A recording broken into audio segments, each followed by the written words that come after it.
সুহাসিনীর মাথায় যেন লজ্জার পাহাড় ভেঙে পড়ল। সে আরক্ত নত মুখে বসে ঘামতে লাগলো। দীনবন্ধু আগের মতোই গম্ভীরভাবে বলতে লাগলেন, ত্রুটি আমারই।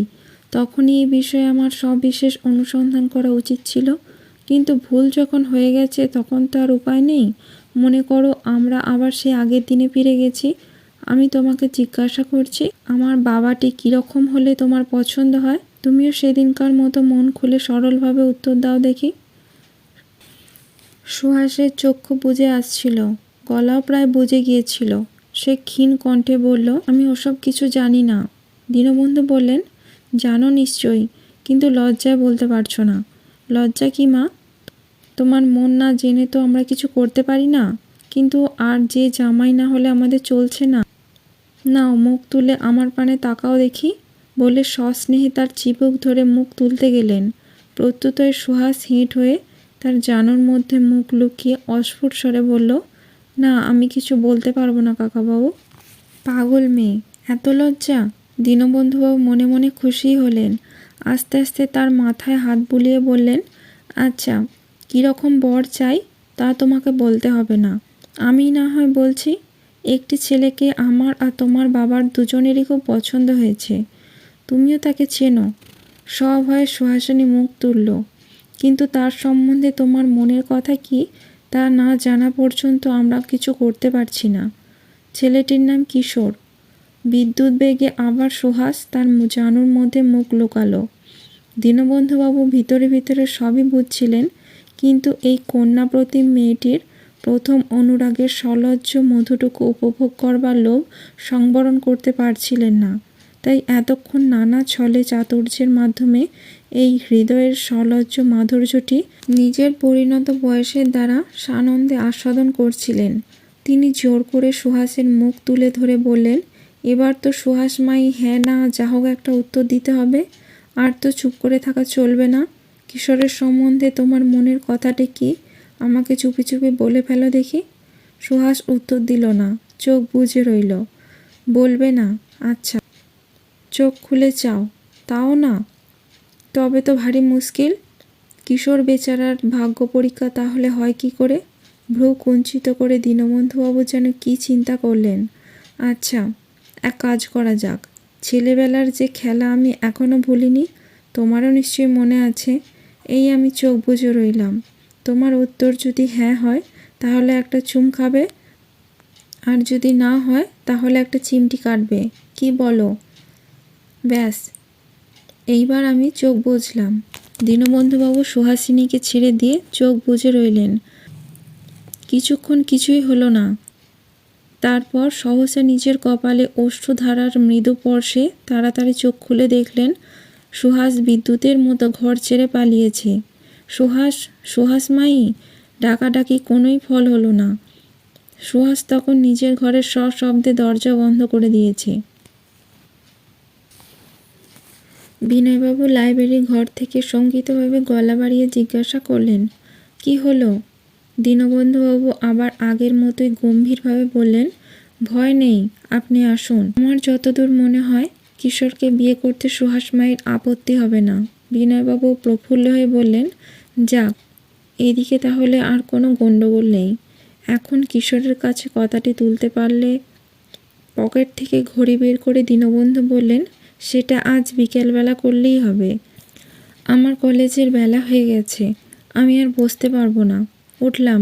কলেজে অবশ্য তার সঙ্গে দেখা হবে, কিন্তু আমি তাকে এ বিষয়ে কিছু বলতে চাই না। আপনি মেয়ের বাবা, বলা কওয়া আপনারই দরকার। যা হোক, বিকেলবেলা আমি আবার আসছি, তখন যথাকর্তব্য স্থির করা যাবে, বলে তিনি চলে গেলেন। 5টা বাজতে না বাজতেই দীনবন্ধুবাবু আবার এসে উপস্থিত হলেন। বাইরে থেকে কিশোরকে একটা ডাক দিয়ে বিনয়বাবু বাড়িতে প্রবেশ করতে যাবেন এমন সময় একটা গাড়ির সামনে এসে থামল। গাড়ি থেকে করবী, অনুপম ও হেমাঙ্গিনী অবতরণ করলেন। সকলের বেশভূষা কিছু অধিক পরিপাট্য দেখে দীনবন্ধু বললেন, শুধু এখানে নয়, আর কোথাও যাওয়ার জন্য প্রস্তুত হয়ে বেরিয়েছেন বুঝি? কথা বলতে বলতে সকলে একসঙ্গে বাড়ির মধ্যে প্রবেশ করলেন। কিছুক্ষণ পর কিশোরও এসে উপস্থিত হলো এই যে কিশোরবাবু এসে পড়েছেন, বেশ হয়েছে। আমরা সুহাসদিকে বায়োস্কোপে ধরে নিয়ে যাব বলে এসেছি, আপনিও চলুন। অনুপমের মুখ প্রসন্ন হয়ে উঠল, কিন্তু দূরদর্শিনী হিমাঙ্গিনী করবীর কথা সম্পূর্ণ সায় দিয়ে বললেন, হ্যাঁ সেই বেশ হবে। করবীর সঙ্গে সারাক্ষণ কথা কইবার জন্য একজন চাই তো। বায়োস্কোপ দেখতে বসে রাজ্যের যত কথা ওর মনে আসে। আমি বাবা বুড়ো মানুষ, ওর সঙ্গে বকতে পারবো না। কিশোর, তুমি বাবা ওকে সামলে রেখো। হেমাঙ্গিনীর সুমিষ্ট কথার মধ্যে থেকে ইঙ্গিতটা গোপন রইল না যে করবীকে সঙ্গদান করবার জন্যই কিশোরকে বায়োস্কোপে যাওয়া চলতে পারে, এবং এর ফলে ন্যায়শাস্ত্র অনুসারে সুহাসিনীকে সঙ্গদান করবার ভার বাধ্য হয়ে কার ওপর পড়বে তা সহজেই অনুমান করতে পারা যায়। এই সহজ অনুমেয় তত্ত্বটি যিনি সবেগে বুঝেছিলেন সেই দীনবন্ধুবাবু কিন্তু বাদ সাধলেন। ঈষৎ হাস্য করে বললেন, কিশোরকে আজ তোমাদের ছেড়ে দিতে হবে করবী। তোমাকে স্যাপেরন করবার সৌভাগ্য আজ ওর হলো না। ওকে আমার একটু দরকার আছে। কি দরকার জিজ্ঞাসা হলেও দীনবন্ধুবাবু কিছু ভাঙলেন না, শুধু বললেন, জরুরি কাজ, তা না হলে আটকাতাম না। অনুপম বাবাজি একলা 3টি মহিলাকে নিয়ে বিব্রত হয়ে পড়বেন বুঝতে পারছি, কিন্তু উপায় কি? করবী একটু ক্ষুণ্ণ হয়ে বলল, আপনি সব মাটি করে দিলেন। ভেবেছিলাম আজ বকবক করে কিশোরবাবুর মাথা ধরিয়ে দেব, তা আর হলো না। যা হোক, আমার নিমন্ত্রণ পিছিয়ে গেল মাত্র। আর একদিন হবে, কি বলেন কিশোরবাবু? কিশোর স্মিত মুখে সম্মতি জানালো। বায়োস্কোপে যাবার তাড়াতাড়ি বিশেষ ছিল না, তখনও যথেষ্ট সময় ছিল, তাই সকলে মিলে সময় কাটাবার জন্য গল্প সল্প করতে লাগলেন। করবী ও সুহাসিনী ঘরের একটা কোণে গিয়ে গল্প জুড়ে দিল। তাদের মৃদু কথিত গলার আওয়াজ ও মাঝে মাঝে করবীর হাসির শব্দ শোনা যেতে লাগলো। হেমাঙ্গিনী দীনবন্ধুবাবুকে পাকড়াও করে কথার ছলে বোঝাতে লাগলেন যে বর্তমান যুগে স্ত্রীলোক হয়ে বিষয় সম্পত্তির তত্ত্বাবধান করা কীরূপ কঠিন ব্যাপার, এবং কলকাতা শহরে ভাড়াটে নামক অর্থপিশাচ জীবগুলোর নিকট থেকে মাসিক ভাড়া আদায় করা কী অমানসিক ধৈর্য ও সহিষ্ণুতার কাজ। দীনবন্ধু চক্ষু মুদিত করে বোধ করি খুব মনোযোগ দিয়ে তা শুনতে লাগলেন। দৈবক্রমে কিশোর ও অনুপম, বিনয়বাবু পরস্পর কাছাকাছি চেয়ারে বসেছিলেন, সুতরাং তাদের মধ্যেও দল পাকিয়ে একটা কোনো প্রসঙ্গ আলোচনা করা উচিত ছিল, কিন্তু দুর্ভাগ্যবশত কোনো প্রসঙ্গই জমছিল না। বিনয়বাবু বায়োস্কোপ সম্পর্কে আধুনিক বিজ্ঞানের সাহায্যে শিক্ষা বিস্তার নিয়ে একটা আলোচনা আরম্ভ করবার চেষ্টা করলেন, কিন্তু গোড়া থেকেই উৎসাহ ও প্রেরণার অভাবে তা নির্জীব আকার ধারণ করল। চুপচাপ মুখোমুখি বসে থাকার অপেক্ষা যা হোক কিছু বলা দরকার মনে করে কিশোরও একবার একটা কথা উত্থাপন করবার চেষ্টা করলেন, কিন্তু কোথায় যেন তিনজনের মনের মধ্যে অনেকখানি সংকোচ ও কুণ্ঠা লুকিয়েছিল। অনুপম এইবার গলা সাপ করে নিয়ে বলল, আজ যশোর থেকে আমার এক বন্ধুর চিঠি পেলাম। তিনি কিশোরবাবুকে চেনেন। কিশোর বলল, আমাকে চেনেন? কি নাম বলুন তো? ধনপতি চৌধুরী, ডাক্তার। কিশোর চিন্তা করে বলল, কি জানি, আমি তো মনে করতে পারছি না। যশোরে আমি মাত্র কয়েকবার গেছি, তাও এমন অবস্থায় যে। অনুপম মুখ অত্যন্ত গম্ভীর করে বলল, আপনি না চিনতে পারেন, তবে যাকে আপনি বৌদিদি বলে নিজের কাছে রেখেছেন তিনি বিলক্ষণ চেনেন। হঠাৎ ঘরের মধ্যে দিয়ে যেন একটা বিদ্যুৎ খেলে গেল। কথাটা অনুপম ইচ্ছা করেই বেশ জোর গলায় বলেছিল, তাই সকলেই শুনতে পেলেন, এবং কথার অন্তর্নিহিত বাক্যোক্তিটা এতটাই সুস্পষ্ট যে কারো কর্ণকে ফাঁকি দিতে পারল না। ঘরের কোণে করবী ও সুহাসিনীর বাক্যালাপ বন্ধ হয়ে গেল।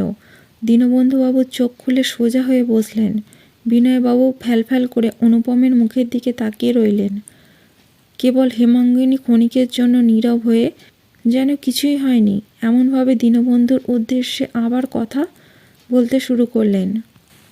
কিশোর স্থির দৃষ্টিতে কিছুক্ষণ অনুপমকে নিরীক্ষণ করে শেষে বলল, আপনি কি ইঙ্গিত করছেন? পরিষ্কার করে বলবেন কি? ভ্রু তুলে অনুপম বলল, ইঙ্গিত? ইঙ্গিত তো কিছুই করিনি। যাকে আপনি বৌদিদি বলে থাকেন। শান্ত স্বরে কিশোর বলল, অনুপম বাবু, সোজা কথাকে এত ঘুরিয়ে বলবার প্রয়োজন কি তা বুঝছি না। আমি স্পষ্ট কথা শুনতে ভালোবাসি। অনুপম বিদ্রূপ করে বলল, আমিও স্পষ্ট কথা বলতে ভালোবাসি। সেজন্যই বলছি যে স্ত্রীলোকটিকে আপনি বৌদি বলে প্রচার করে নিজের। কিশোরের অনুচ্চ অথচ তীক্ষ্ণ কণ্ঠস্বর ছুরির মতো অনুপমের মুখের কথাটিকে দ্বিখণ্ডিত করে দিল। ব্যাস, আর না। আপনি কি বলতে যাচ্ছেন আমি অনুমান করতে চাই না, কিন্তু আপনার ভালোর জন্য বলছি, ভবিষ্যতে যখন ওর উল্লেখ করবেন তখন আমার বৌদিদি বলেই করবেন। কিশোরের কণ্ঠস্বর ও চোখের দৃষ্টিতে এমন কিছু ছিল যে অনুপম আগে কখনো দেখেনি। অনুপম আজ কিশোরকে নতুন করে চিনল। একে এমন অবহেলা ভরে ঘাঁটানো যে নিরাপদ নয়, এ কথা হৃদয়ঙ্গম হওয়া মাত্র সে চট করে কথার ভঙ্গি বদলে বিস্ময় প্রকাশ করে বলল, কিন্তু আমি তো অন্যায় কথা কিছু বলিনি। ধনপতির চিঠি পড়ে আমার ধারণা হয়েছিল যে উনি আপনার নিজের বৌদিদি নন, সেই কথাই বলছিলাম। কিন্তু ধনপতি এমন কথা লিখলে কেন? সে আপনাদের বিষয়ে অনেক কথাই লিখেছে। এ কথাও লিখেছে যে তীর্থনাথ হালদার বলে কোনো এক মাস্টার। কিশোর শুষ্ক স্বরে বলল, আপনাদের বন্ধুটি সত্যি কথাই বলেছে। এবার তাকে মনে পড়ছে ডাক্তারের ন্যায্য অধিকার লঙ্ঘন করে যাবার চেষ্টা করেছিলেন বলে তার সঙ্গে আমার একটু মনোমালিন্য হয়েছিল। একটু চুপ করে থেকে বলল, কিন্তু কথাটি ঠিক। উনি আমার নিজের বৌদিদি নন, এমনকি মাস্তুতো পিস্তুতও নয়। উনি আমার এক বন্ধু স্ত্রী। কিন্তু থাক, নিজের পারিবারিক কথা অন্যের সঙ্গে আলোচনা করতে আমি ভালোবাসি না। আপনাদের পক্ষে এইটুকুই যথেষ্ট যে উনি আমার বৌদিদি। বলে কিশোর উঠে দাঁড়ালো। সুহাসিনী এতক্ষণ ঘাড় হেঁট করে শুনছিল। কিশোর উঠে দাঁড়াতেই সে চোখ তুলে তার মুখের দিকে তাকালো। সঙ্গে সঙ্গে আরেক দিনের একটা দৃশ্য তার চোখের ওপর দিয়ে কালো মেঘের মতো ছায়া ফেলে গেল। সেই যেদিন ছাদের ওপর ভিজতে ভিজতে কিশোর ও বিমলাকে হাত ধরাধরি করে দাঁড়িয়ে থাকতে দেখেছিল, তাকে দেখতে পেয়ে কিশোরের সত্রাস পলায়ন ক্ষণকালের জন্য সেই ছবিটি অন্য এক রূপ ধরিয়ে তার বুকের মধ্যে সব আলো মুছে দিল। কিন্তু তা ক্ষণকালের জন্য। মুহূর্তের মধ্যে সে এই অতি গর্হিত সন্দেহটাকে মন থেকে দূরে ঠেলে দিল এবং নিজের ক্ষুদ্রতাকে ধিক্কার দিয়ে দৃঢ় পদে উঠে কিশোরের সম্মুখীন হয়ে বলল, আজ আপনি আমাদের সঙ্গে বায়োস্কোপে যেতে পারলে আমি খুব খুশি হতাম। কিন্তু যখন যা হলো না, তখন আর একদিন আপনি, বাবা আর কাকাবাবু একসঙ্গে যাব, এই কথা রইল। আর আপনার বৌদিদিও যদি আসেন। নিমেষের মধ্যে কিশোরের মুখের মেঘ কেটে গেল। সে প্রফুল্ল হয়ে বলল, আচ্ছা বেশ, বৌদিদিকে যে করে পারি ধরে নিয়ে যাব। করবী সুহাসিনীর পিছনে এসে দাঁড়িয়েছিল। সে বলল, বারে, আর আমিও বুঝি বাদ? সে হবে না, আমিও যাব। কিশোরবাবু, মনে আছে তো আপনার সঙ্গে কি কন্ট্রাক্ট হয়েছে? দীনবন্ধু অতিশয় সরল মনে বললেন, বেশ কথা। সেদিন করবীর সমস্ত কথা শোনবার এবং তার উত্তর দেওয়ার ভার আমি নিলাম বলে নিরীহভাবে সপুত্র হেমাঙ্গিনীর প্রতি দৃষ্টিপাত করতে লাগলেন। দীনবন্ধুর কথায় সুহাসিনীর চমক ভাঙল। আজই সকালে যাকে সে ভালোবাসে বলে প্রকারান্তরে স্বীকার করেছে, তাকে পিতা ও অন্যান্য গুরুজনের সামনে এমনভাবে সম্বোধন করার বৃষদৃশ্য নির্লজ্জতা চোখে পড়বা মাত্র সংকোচে সে মাটির সঙ্গে মিশে গেল এবং কেন যে অকারণে এতগুলো কথা কিশোরকে বলতে গেল তা বুঝতে না পেরে নিজের প্রগল্ভতার জন্য নিজেই বিরক্ত হয়ে উঠল। এই সময় হেমাঙ্গিনী উঠে দাঁড়িয়ে নীরস কণ্ঠে বললেন, দেরি হয়ে যাচ্ছে। সুহাস, তোমার স্লিপার জোড়া বদলে নাও, এরপরে গেলে গোড়াটা দেখতে পাবে না। অনুপম, একটা ট্যাক্সি। সুহাসিনী নিজের পায়ের দিকে একবার দৃষ্টি নামিয়ে দ্রুত পদে নিজের ঘরের উদ্দেশ্যে প্রস্থান করল। মিনিট 5 পরে বায়োস্কোপ যাত্রীদের গাড়ি রওনা হয়ে গেল। অবশিষ্ট 3 জন আবার ঘরে এসে বসলেন। কিন্তু অনুপমের সঙ্গে এই অপ্রীতিকর চর্চাটা 3 জনকেই ভিতরে ভিতরে পীড়া দিয়ে তাদের মনের সহজ শান্ত ভাব নষ্ট করে দিয়েছিল। এই যে কথা বলবার জন্য কিশোরকে আটকে রাখা হলো, দুজনের কেউই তা সহসা উত্থাপন করতে পারলেন না। অসংলগ্ন অন্যমনস্কভাবে কথাবার্তা চলতে লাগলো। প্রয়োজনীয় কথাটা কি তা জানবার জন্য কিশোরেরও কম কৌতূহল ছিল না, কিন্তু সে কোনো প্রশ্ন করল না। সময় উপস্থিত হলে দীনবন্ধু আপনা থেকেই বলবেন বুঝে সে প্রতীক্ষা করে রইল। তারপর কখন 3 জনের মধ্যে একটি প্রগাঢ় আলোচনা শুরু হয়ে তাদের এই অখণ্ড মনোযোগ আকর্ষণ করে নিল যে সময়ের দিকে কারো লক্ষ্য রইল না। ঢং করে ঘড়ি বাজতেই সকলে একসঙ্গে চোখ তুলে দেখলেন 8:30। বিনয়বাবু লজ্জিত হয়ে বললেন, তাই তো হে, 2 ঘন্টা ধরে বকে চলেছি, আর তোমরা চুপ করে বসে আছো। তোমাদের ধৈর্য তো কম নয়। দীনবন্ধু একটা নিঃশ্বাস ফেলে বললেন, আরও 2 ঘন্টা হলেও আমার ধৈর্যচ্যুত হতো না। কিন্তু সে যাক, এখন আপনি কিশোরকে কী বলতে চান তাই বলুন। বিনয়বাবু চেয়ার থেকে উঠে একবার ঘরময় পায়চারি করলেন, চুলের মধ্যে দিয়ে আঙুল চালিয়ে চুলগুলোকে অত্যন্ত এলোমেলো করে তুললেন। তারপর বিস্মিত কিশোরের সম্মুখে এসে দাঁড়িয়ে প্রায় ভগ্নস্বরে বললেন, বাবা কিশোর, আমার সুহাসকে আমি তোমার হাতে দিতে চাই। তাকে বলে আরও কিছু বলতে চাইলেন, কিন্তু আবেগের পূর্ণতা হেতু বলতে পারলেন না। কিশোর উঠে দাঁড়ালো।